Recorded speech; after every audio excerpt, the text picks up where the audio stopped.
여러분, 혹시 이런 생각 해보신 적 있나요? 만약 우리 몸속에 나도 모르는 사이에 설치된 교묘한 시한폭탄이 있다면 어떨까 하는 생각 말입니다. 지금 이 영상을 누르신 분들 중 상당수는 어쩌면 매일 아침 눈을 뜨는 것조차 거대한 바위를 들어 올리는 것처럼 고통스러운 분들일 겁니다. 우울증, 흔히 마음의 감기라고 하죠. 하지만 저는 그 말에 반대합니다. 우울증은 감기 따위가 아닙니다. 그것은 당신의 영혼을 갉아먹고 당신이 쌓아온 모든 성취와 관계를 무너뜨리려 하는 지능적인 테러리스트에 가깝습니다. 오늘 저 원리사전은 여러분의 뇌를 장악한 이 테러리스트와 맞서 싸우기 위한 아주 정교하고도 강력한 전투 교본을 공개하려고 합니다. 단순히 힘내라는 뻔한 위로가 아닙니다. 우리 뇌가 어떻게 작동하는지 그 근본적인 설계 원리를 역이용해서 우울이라는 늪에서 빠져나오는 아주 구체적인 전술들입니다. 이 영상이 끝날 때쯤 여러분은 적어도 내 마음이라는 전쟁터에서 어떻게 방어선을 구축하고 방역을 시작해야 할지 그 해답을 얻게 되실 겁니다. 자, 지금부터 당신의 인생을 되찾기 위한 가장 치열한 여정을 시작하겠습니다. 첫 번째 원리입니다. 이름하여 빛의 공격과 세로토닌 요새화 전술입니다. 여러분, 우울증에 걸린 사람의 방을 상상해 보세요. 대개 어떤가요? 암막 커튼이 쳐져 있고 한낮에도 컴컴한 동굴 같을 겁니다. 그런데 이게 단순히 기운이 없어서 그런 게 아닙니다. 우리 뇌 속의 테러리스트가 당신을 무력화하기 위해 가장 먼저 차단하는 것이 바로 햇빛이기 때문입니다. 우리 뇌에는 세로토닌이라는 행복 호르몬이 있습니다. 이건 의지로 만들어지는 게 아닙니다. 원료가 있어야 하죠. 그 원료가 바로 햇빛입니다. 햇빛이 눈의 망막을 통과하는 순간 우리 뇌는 비로소 이제 공장을 가동할 시간이구나 라고 인식하며 세로토닌을 뿜어냅니다. 우울증 상태는 이 공장의 원료가 바닥난 상태입니다. 원료가 없는데 어떻게 행복감을 느끼겠습니까? 그래서 여러분에게 제안하는 첫 번째 행동 강령은 아주 간단합니다. 내일 아침 무슨 일이 있어도 커튼을 걷으십시오. 그리고 딱 10분만 창가에 서서 햇빛을 받으세요. 이건 기분 전환이 아닙니다. 당신의 뇌 공장에 가장 강력한 연료를 주입하는 물리적 공정입니다. 만약 밖으로 나갈 기운이 있다면 더 좋습니다. 편의점에 우유 하나를 사러 가더라도 햇빛 아래를 걸으십시오. 광합성을 하는 식물처럼 당신의 뇌도 빛을 받아야만 비로소 생존 모드에서 탈출할 수 있습니다. 기억하세요. 빛은 우울이라는 어둠을 몰아내는 가장 저렴하고도 강력한 무기입니다. 두 번째 원리는 작은 성취를 통한 도파민 해킹입니다. 우울증의 가장 무서운 점은 학습된 무기력입니다. 뭘 해도 안 될 것 같고 아무것도 하기 싫은 상태죠.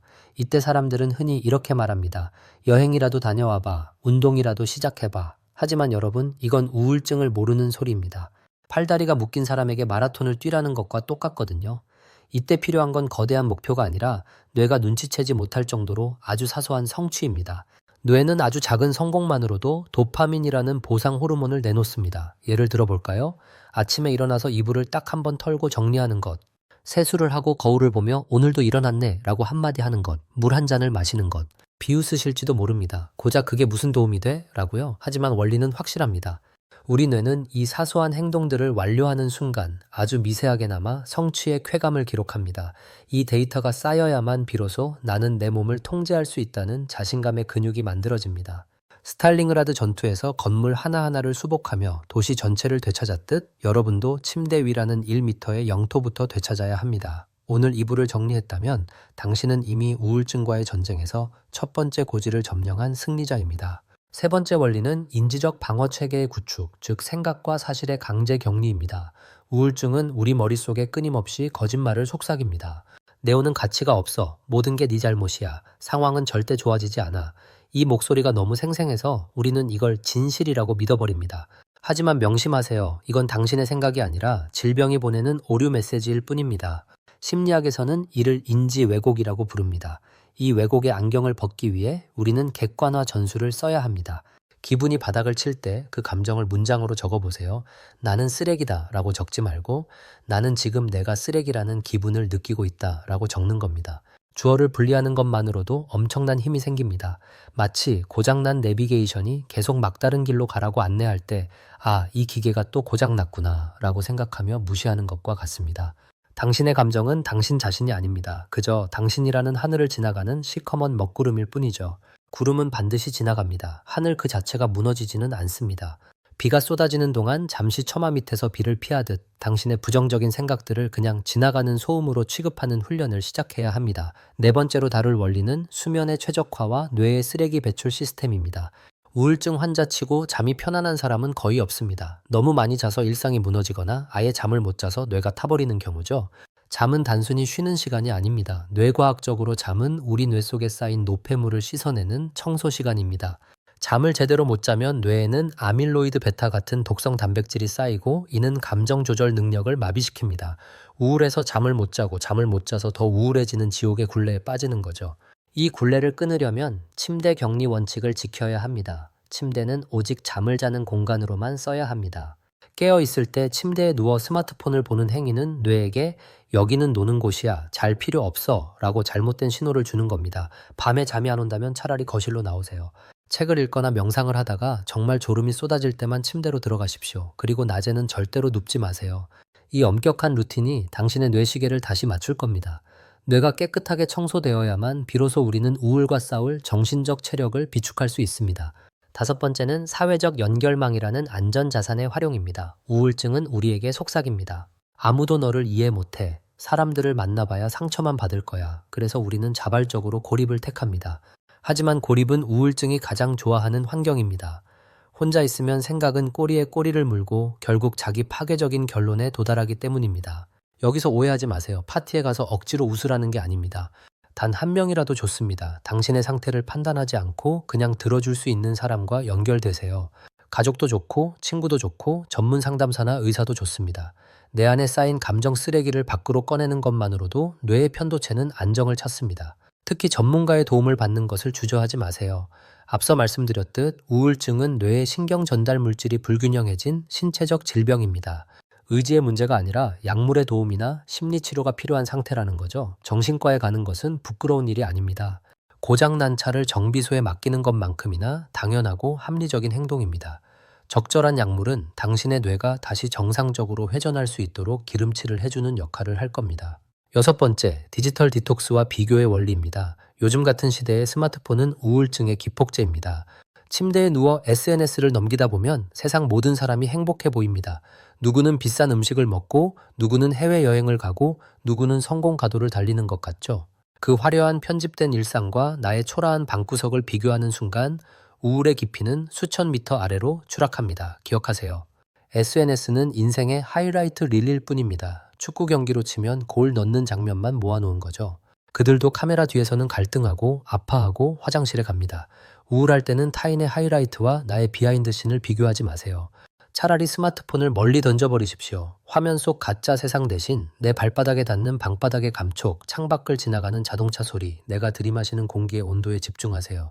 현재의 감각에 집중하는 마음 챙김의 원리는 당신을 비교의 지옥에서 건져줄 유일한 밧줄입니다. 일곱 번째 원리는 신체 가동을 통한 뇌구조의 재편성입니다. 운동이 우울증에 좋다는 말 너무 많이 들어서 지겨우시죠? 하지만 이건 단순히 건강해지라는 소리가 아닙니다. 운동은 뇌에 천연 한구울제를 직접 주입하는 행위입니다. 우리가 숨이 찰 정도로 움직일 때 뇌에서는 BDNF라는 신경 영양 인자가 나옵니다. 이건 뇌세포를 보호하고 새로운 신경 회로를 만드는 비료 같은 존재입니다. 우울증으로 인해 쪼그라든 당신의 뇌 회로를 다시 펴기 위해서는 이 비료가 반드시 필요합니다. 거창하게 헬스장에 갈 필요 없습니다. 그냥 동네 한 바퀴를 빠르게 걷는 것, 집에서 스쿼트 10개를 하는 것만으로도 충분합니다. 몸을 움직이면 뇌는 살아야겠다는 신호를 보냅니다. 근육이 움직일 때 발생하는 전기 신호가 우울로 마비된 뇌의 스위치를 하나둘씩 켜기 시작합니다. 움직임은 생각의 감옥을 탈출하는 가장 물리적인 방법입니다. 여덟 번째는 식단과 장내 미생물의 연결고리입니다. 최근 의학계에서 가장 주목하는 분야 중 하나가 바로 장뇌축 이론입니다. 놀랍게도 행복 호르몬인 세로토닌의 90% 이상이 뇌가 아닌 장에서 만들어진다는 사실 알고 계셨나요? 즉, 장이 건강하지 않으면 뇌도 행복할 수 없다는 뜻입니다. 우울할 때 우리는 자극적인 배달 음식, 달콤한 간식, 술을 찾게 됩니다. 하지만 이런 음식들은 장내 유익균을 죽이고 염증 반응을 일으킵니다. 그 결과 뇌로 가는 신경 전달 체계가 고장나게 되죠. 오늘 여러분이 먹는 음식이 내일 여러분의 기분을 결정합니다. 가공식품 대신 신선한 채소와 단백질을 챙겨 드세요. 이건 미용을 위한 다이어트가 아닙니다. 내 뇌를 치료하기 위한 식이요법입니다. 깨끗한 연료를 넣어주어야 당신의 마음이라는 엔진도 다시 힘차게 돌아갈 수 있습니다. 마지막 아홉 번째 원리는 의미와 기여의 원리입니다. 우울증은 우리를 철저하게 나라는 감옥에 가둡니다. 내 고통, 내 슬픔, 내 불행에만 매몰되게 만들죠. 이 감옥의 문을 여는 열쇠는 역설적이게도 타인을 향한 작은 친절에 있습니다. 내가 누군가에게 도움이 될 수 있다는 감각, 즉 자기 효능감은 우울증을 치료하는 가장 고결한 치료제입니다. 거창한 봉사활동이 아니어도 좋습니다. 길가에 쓰러진 자전거를 바로 세우는 것, 누군가에게 따뜻한 말 한마디를 건네는 것, 혹은 인터넷에 누군가를 응원하는 댓글을 다는 것. 이런 작은 행동들이 뇌에게 너는 아직 이 세상에 필요한 존재야 라고 속삭여줍니다. 타인의 삶에 작은 온기를 더할 때 그 온기는 반드시 당신의 차가운 마음으로 되돌아옵니다. 여러분, 우울증이라는 터널은 정말 길고 어둡습니다. 가끔은 이 터널의 끝이 있기는 한 건지 그냥 여기서 주저앉아 버리는 게 편하지 않을까 하는 유혹도 드실 겁니다. 하지만 원리사전이 약속합니다. 터널이 길다는 건 당신이 그만큼 깊고 거대한 산을 넘고 있다는 증거입니다. 그리고 모든 터널에는 반드시 끝이 있습니다. 오늘 제가 말씀드린 이 원리들은 여러분을 한 번의 터널 밖으로 끄집어내 주지는 못할 겁니다. 하지만 적어도 어둠 속에서 어디로 발을 내디뎌야 할지 알려주는 작은 랜턴은 되어줄 수 있습니다. 이불을 정리하고 햇빛을 보고 생각을 객관화하고 아주 조금씩 몸을 움직이는 것. 이 사소한 전술들이 모여 결국 당신의 인생을 구원하는 거대한 승리를 만들어낼 것입니다. 당신은 혼자가 아닙니다. 당신이 지금 느끼는 그 고통은 당신의 잘못이 아닙니다. 당신은 그저 잠시 마음의 병을 앓고 있을 뿐이며 적절한 치료와 훈련을 통해 반드시 다시 웃을 수 있는 사람입니다. 오늘 하루 이 무거운 마음을 안고서도 끝까지 이 영상을 시청해주신 당신이야말로 세상에서 가장 용감한 전사입니다. 원리사전은 당신의 내일을 응원합니다. 오늘 말씀드린 원리 중 딱 한 가지만이라도 지금 바로 실천해보세요. 아주 작은 변화가 기적의 시작이 될 것입니다. 당신의 마음이 평온의 궤도에 다시 올라설 때까지 저희는 항상 가장 과학적이고 따뜻한 원리들로 곁을 지키겠습니다. 오늘 영상이 여러분의 마음에 작은 불씨가 되었다면 좋겠습니다. 긴 시간 함께 해주셔서 진심으로 감사합니다. 원리사전이었습니다. 다음 영상에서 더 깊이 있고 유익한 이야기로 찾아뵙겠습니다. 여러분 꼭 힘내세요. 아니, 힘내지 않아도 좋으니 그저 오늘 하루를 무사히 버텨내주세요. 그것만으로도 충분합니다. 감사합니다. 혹시 지금 이 순간 누군가에게 말 못할 고민이 있거나 오늘 배운 원리들을 실천해보고 싶은 마음이 드셨나요? 그렇다면 지금 바로 댓글로 여러분의 다짐을 적어보세요. 내일 아침엔 꼭 커튼을 걷겠다는 아주 작은 약속도 좋습니다. 여러분의 그 작은 기록이 뇌의 보상 회로를 깨우는 첫 번째 스위치가 될 것입니다. 저희 채널이 여러분의 안전한 대피소이자 소통의 창구가 되어드리겠습니다. 구독과 좋아요는 여러분의 마음 건강을 지키는 또 하나의 좋은 습관이 될 수 있습니다. 그럼 평안한 밤 되시길 바랍니다.